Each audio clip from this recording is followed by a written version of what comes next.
QK65 by QWERTY is the first custom mechanical keyboard I've built, and my second mechanical keyboard. After owning the iQnix F96 for over 2 years, I decided that it was time to try my hand at a custom keyboard. I wanted something that was clean and minimal, without any extra bells and whistles. It'd be great to match my setup, which has a mostly white aesthetic. The QK65 comes in at just under £4 after it's all built. I got the version with the wireless PCB in E-White and Stellar Blue.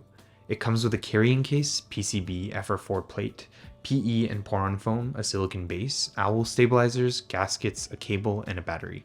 The QK65 has a 3-piece design, with a CNC aluminum top piece, which is usually found on higher-end keyboards. On my board, this is in the E-White color, coated using an electrophoresis process. The middle piece is made out of casted aluminum, and the bottom is made out of a stamped sandblasted stainless steel weight with a PVD finish. Because of the weight and the all-metal construction, it feels rather premium and has a lot of heft to it. It feels incredibly sturdy. The weight peeks out from the back, which is a nice touch, but not something you'll be seeing regularly in your everyday use, unless you sit in front of a mirror. The side profile is rather simplistic, with a small taper, and I think the bezels seem just right. They're slightly thicker on the top and bottom, and thinner on the sides. I wanted something smaller than the 96 key layout that I had previously because I had less space for my mouse, which was being taken up by the numpad, which I barely used. I don't really need the function row, so I didn't really need a TKL or a 75%. The 60% layout was appealing visually to me, but they lack arrow keys, which I use daily, so I knew that the 65% layout was the best fit for me. If I ever need to access the function row for some reason, I have it mapped to a different layer that I can access through the function key. Speaking of keyboard configuration, I did have trouble rebinding keys to my liking on my MacBook, and I had to use my friend's Windows computer with the QK configurator installed to make changes. I can't speak to the wired-only PCB, but the wireless PCB that I got was not QMK or VIA compatible. Because the QK65 comes with almost everything you'd need to build a mechanical keyboard, the only additional materials you need are switches, keycaps, lube, and some accessories. Fortunately, one of my friends had accessories such as switch pullers, brushes for lube, and a stem picker, so I didn't have to go out and buy those. For my switches, I'm using Gateron Oil Kings, a type of linear switch. Coming from Cherry MX Browns, I think they're an upgrade.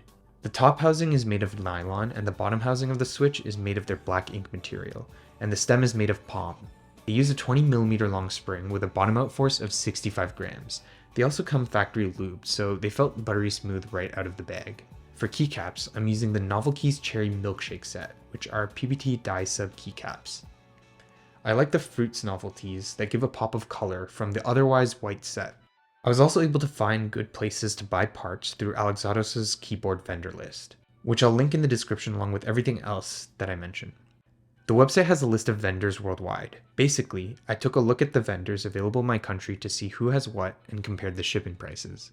And a good place to start to find group buys is on Mech Group Buys, on Reddit, Geekhack, and Discord servers for various keyboard designers. I've talked about the QK65 for a while now, so let's hear how it sounds.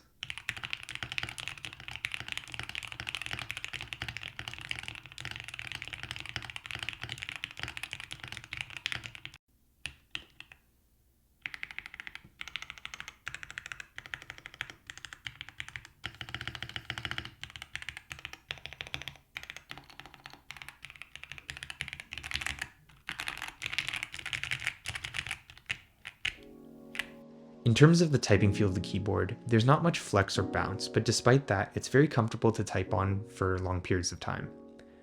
The typing sound is really dependent on all of the parts of the keyboard, the surface it's on, and other factors such as room acoustics and temperature. In my case, I'm pleased with the sound. It's a lot deeper, smoother, and less scratchier than the MX Browns that I was using, but when I don't use a desk mat, it tends to sound louder and hollower, and I can hear some of the desk sound coming through. If you want a more comprehensive sound test using various mics, check out my friend's video linked below. If you listen to any sound tests, people often describe this sound as thocky or marbly or creamy, which can be attributed to all the foam in this keyboard. I know it's a heated topic on whether a keyboard should or shouldn't have foam, but personally I'm okay with the sound. When building the QK65, we didn't actually use all the provided foam, leaving out the bottom case foam. It sounded full without it, so I didn't feel the need for it. It's a big hassle to take apart the keyboard though, because there are 12 case screws. The only issue we ran into with the PE foam was that it didn't have the switch holes, so we had to eyeball it and just punch the switches through the PE foam and hope that the pins aligned with the PCB. Although we got the hang of it quickly, we ended up with some bent switch pins. Nothing some tweezers can't fix, but it was an annoyance. Additionally, the PE foam did not have cutouts for the stabilizers. We initially tried putting the stabilizers over the foam, but the bottom out was mushy, so we had to make manual cutouts. One cool thing I noticed is that since building the keyboard in October of 2022, I still haven't had to charge the battery, which is currently at 63% at the time of recording of this video. Overall, I think that the QK65 is an amazing keyboard for the price, and I think if you're considering an all-metal 65%, then you should definitely consider this keyboard. But honestly, it just comes down to your personal preferences for typing feel, sound, and aesthetics, budget, and availability. There are a lot of options on the market nowadays for similar products, and I think I would have been just as satisfied with the Bakaneko 65 or JRIS 65 or any other similar product.